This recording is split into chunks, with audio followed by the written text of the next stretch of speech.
अभिव्यक्ति और माध्यम ये पुस्तक कक्षा 11 और 12 दोनों के लिए है।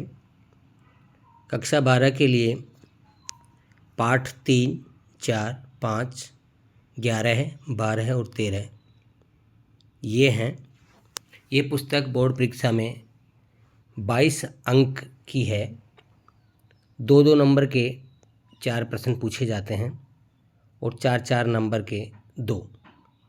6 नंबर का अनुच्छेद होता है। इस प्रकार से अभिव्यक्ति और माध्यम का 22 नंबर का योगदान है। इस पुस्तक का तीसरा पाठ विभिन्न माध्यमों के लिए लेखन, इसका सारांश मैं यहाँ बता रहा हूँ। इसमें से बोर्ड परीक्षा में 2 प्रश्न आना निश्चित है।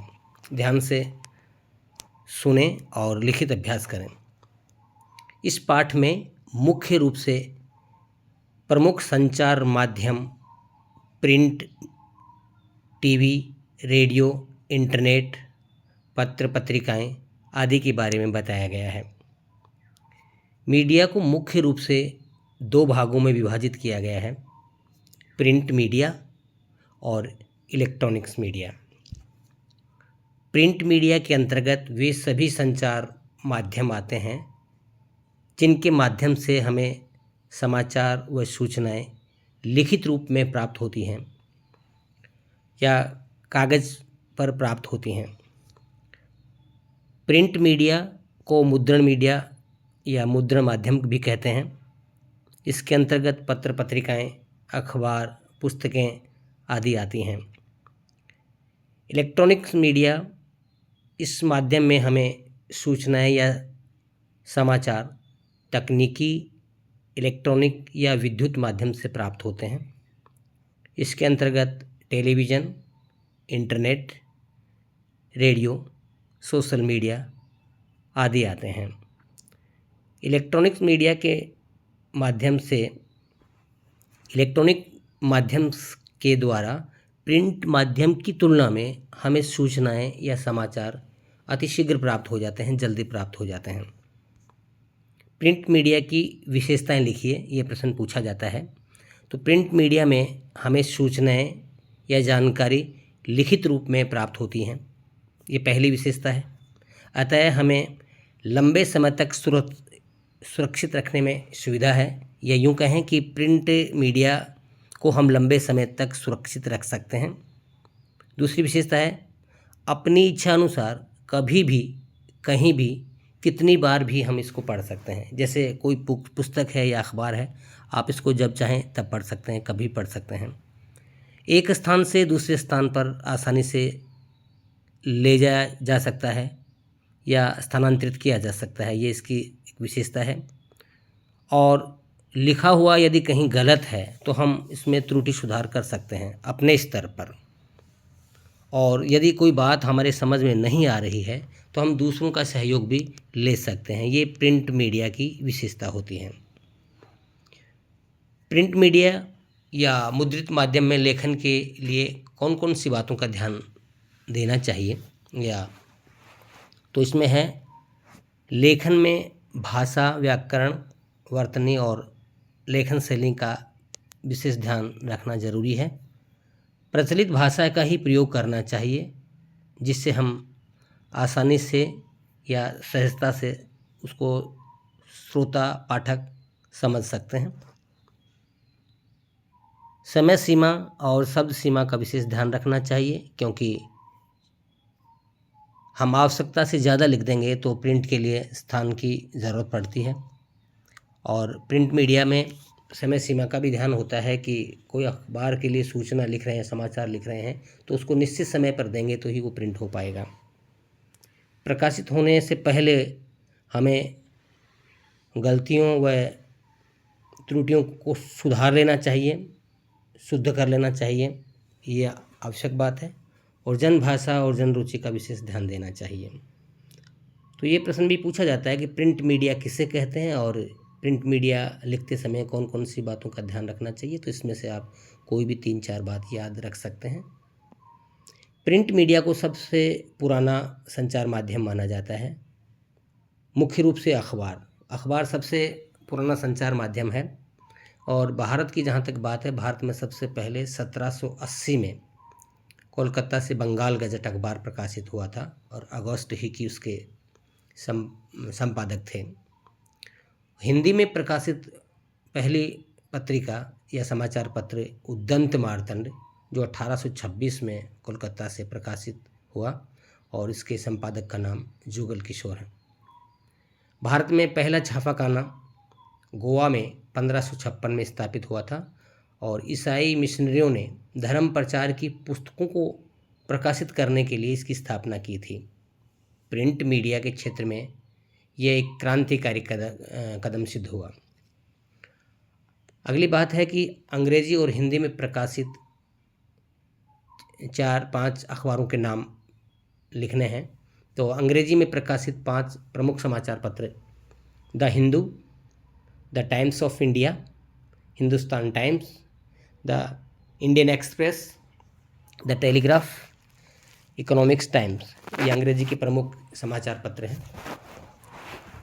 हिंदी के प्रमुख समाचार पत्रों में राजस्थान पत्रिका, राष्ट्रदूत, अमर उजाला, दैनिक भास्कर, दैनिक नवज्योति, पंजाब केसरी और इनके अलावा भी बहुत सारे पत्र पत्रिकाएं छपते हैं। यहाँ पर केवल 5-5 ही नाम दिए गए हैं। अब रेडियो के बारे में सामान्य जानकारी। जैसा कि हम जानते हैं कि रेडियो इलेक्ट्रॉनिक्स माध्यम है और मार्कोनी ने इनका आविष्कार किया था। रेडियो इलेक्ट्रॉनिक्स माध्यम है और ये एक रेखीय श्रव्य माध्यम है, यानी रेडियो को हम केवल सुन सकते हैं। इस कारण से यह श्रव्य संचार माध्यम है। यह आम जनता तक पहुंचने वाला सबसे सस्ता संचार माध्यम माना जाता है और रेडियो निरक्षर लोगों के लिए भी बहुत उपयोगी है, क्योंकि इसको केवल सुना जाता है, पढ़ा नहीं जाता है। खास बात यह कि रेडियो को एक स्थान से दूसरे स्थान पर आसानी से ले जाया जा सकता है। टेलीविज़न में ये सुविधा नहीं होती है। तो रेडियो की प्रमुख विशेषताएं क्या क्या हैं, यहाँ पर दी गई विशेषताओं में से कोई 4 विशेषताएं आप याद कर सकते हैं। अब रेडियो के लिए जब लेखन किया जाता है तो बुनियादी बातें कौन कौन सी होती हैं? तो रेडियो एक श्रव्य संचार माध्यम है, इसमें आवाज़ का महत्व है, अतः उच्चारण शुद्ध, गति सामान्य होनी चाहिए। तेज़ गति से बोलेंगे, जल्दी बोलेंगे तो बात समझ में नहीं आएगी और बहुत धीरे बोलेंगे तो समय सीमा पर समापन नहीं हो पाएगा। भाषा सरल व छोटे वाक्यों वाली होनी चाहिए, उच्चारण शुद्ध होना चाहिए। लेखन में जन रुचि का विशेष ध्यान रखना चाहिए और समय सीमा व सब सीमा रेडियो लेखन के लिए भी ज़रूरी है। रेडियो का आविष्कार जर्मन के वैज्ञानिक जी मार्कोनी ने 1895-96 में किया था। यह आविष्कार दुनिया के लिए क्रांतिकारी कदम सिद्ध हुआ। अगली महत्वपूर्ण बात है डेडलाइन किसे कहते हैं, यानी पत्रकारिता की भाषा में डेडलाइन क्या है। तो समाचारों के प्रकाशित व प्रसारित होने के लिए जो निश्चित समय सीमा होती है उसे डेडलाइन कहते हैं। डेडलाइन रेडियो और अखबार, टेलीविज़न, इंटरनेट आदि के लिए अलग अलग होती है। इंटरनेट पर तुरंत समाचार प्राप्त हो जाते हैं, जबकि अखबार के लिए डेडलाइन किसी भी घटना, किसी भी समाचार के प्रकाशित होने में अंतिम समय सीमा 24 घंटे होती है। यदि 24 घंटे के बाद में किसी समाचार को अखबार में छापते हैं तो लोगों की रुचि उस पर से हट जाती है और ऐसे समाचार बासी समाचार कहलाते हैं। अब टेलीविज़न के बारे में देखिए कि टेलीविज़न क्या है। टेलीविज़न एक दृश्य श्रव्य संचार माध्यम है। इसमें दृश्यों के साथ लेखन किया जाता है। इसमें जीवंत प्रसारण होता है। जीवंत प्रसारण रेडियो में भी होता है, लाइव प्रसारण। ये निरक्षर लोगों के लिए भी उपयोगी है। रेडियो की तरह टेलीविज़न भी जागरूकता, जन सूचना, शिक्षित करना, मनोरंजन आदि इसके प्रमुख उद्देश्य हैं। टेलीविज़न खबरों के विभिन्न चरण कौन कौन से हैं? ये मुख्य रूप से 7 चरण हैं। तो इनमें से 7 में से एक के बारे में हर बार बोर्ड परीक्षा में पूछा जाता है। पिछली बार बोर्ड परीक्षा 2025 में पूछा गया था एंकर पैकेज, एंकर विजुअल क्या होता है, तो इसमें सभी के बारे में थोड़ी थोड़ी जानकारी दी जा रही है, याद रख लें। ड्राई एंकर, इसमें एंकर खबर के बारे में दर्शकों को सीधे सीधे बताता है कि कहाँ क्या कब और कैसे हुआ। जब तक खबर के दृश्य नहीं आते, एंकर दर्शकों को या श्रोताओं को रिपोर्ट से मिली जानकारी के आधार पर सूचनाएं देता है। इसमें केवल जानकारी होती है, दृश्य नहीं होते हैं। यानी कोई घटना घट गई है और कोई पत्रकार एंकर वहाँ पर पहुँच गया है और उस समय वह दृश्य नहीं दिखा सकता, तो सीधी सीधी जानकारी दी जाती है, केवल कहाँ पर क्या हुआ कैसे हुआ आदि जानकारी। तो इस प्रकार से दृश्यों के बिना केवल आवाज़ के माध्यम से ही बात कही जाती है। तो इस प्रकार की सूचनाओं को, इस प्रकार की खबरों को ड्राई एंकर कहते हैं। फ़ोन इन, किसी घटना वाले स्थान पर जाकर एंकर रिपोर्टर से फ़ोन पर बात करके सूचनाएं दर्शकों तक पहुंचाता है। इसे फ़ोन इन कहा जाता है। यानी सीधे सीधे हम यूँ भी कह सकते हैं कि किसी घटनास्थल पर एंकर जाकर के फ़ोन के माध्यम से सूचनाएं प्रदान करता है, उसे ही फ़ोन इन कहते हैं। एंकर विजुअलिटी का मतलब देखना होता है। जब घटना के दृश्य या विजुअल मिल जाते हैं, तब उन दृश्यों के आधार पर खबर लिखी जाती है। एंकर उसको पढ़ता है और सूचना के साथ साथ दृश्य भी दिखाता है। यहाँ पर जैसे कोई घटना हो गई है या कोई कार्यक्रम हो रहा है, ठीक है, तो घटना घटने के बाद में कोई उस स्थान पर कोई एंकर जाता है और दृश्यों के आधार पर, घटना के आधार पर जो समाचार लोगों तक पहुंचाता है, उसी को एंकर विजुअल कहते हैं। अगली बात है एंकर बाइट। बाइट का मतलब कथन होता है। टेलीविज़न में किसी भी खबर की पुष्टि करने के लिए उससे संबंधित बातें दिखाई जाती हैं। किसी घटना की सूचना देना और उसके दृश्य दिखाने के लिए ही इस घटना के बारे में प्रत्यक्षदर्शी जो लोग होते हैं उनसे पूछताछ की जाती है और उनके कथन को रिकॉर्ड किया जाता है और लोगों तक जिससे कि उस घटना की पुष्टि हो जाती है। तो लोगों के द्वारा किसी घटना के बारे में, किसी विषय के बारे में जो संक्षिप्त जानकारी या कथन कहा जाता है, उसे ही एंकर बाइट कहते हैं। ये समाचारों की पुष्टि के लिए किया जाता है। अगला है कि लाइव या जीवंत प्रसारण क्या होता है।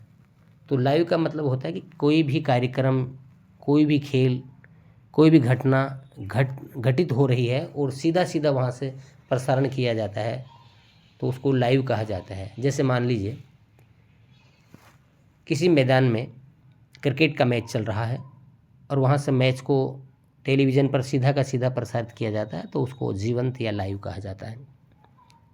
अगला है एंकर पैकेज। पैकेज किसी भी खबर को पूर्णता के साथ प्रस्तुत करने का एक तरीका है, एक ज़रिया है, एक ढंग है।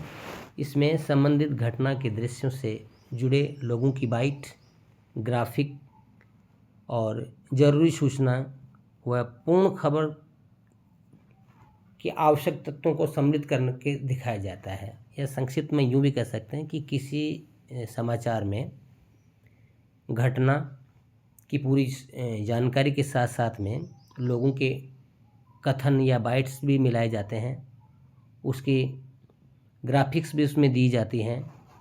या यूँ कहें कि एक पूर्ण समाचार के लिए जो तत्व ज़रूरी होते हैं, सारे तत्व मिलाकर के समाचार को पुष्ट किया जाता है, उसी को एंकर पैकेज कहते हैं।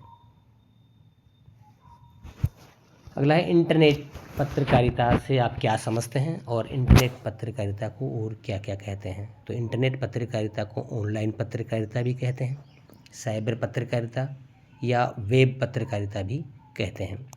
वर्तमान में इंटरनेट पत्रकारिता सबसे लोकप्रिय और सबसे तेज़ गति से सूचना पहुंचाने वाला संचार माध्यम है। इंटरनेट पत्रिका का इतिहास यदि हम देखें तो वही विश्व स्तर पर इस समय इंटरनेट पत्रकारिता का तीसरा दौर चल रहा है। पहला दौर 1982 से 1992 तक, दूसरा दौर है 1993 से 2001 तक माना जाता है, और तीसरा दौर है 2002 से और अब तक।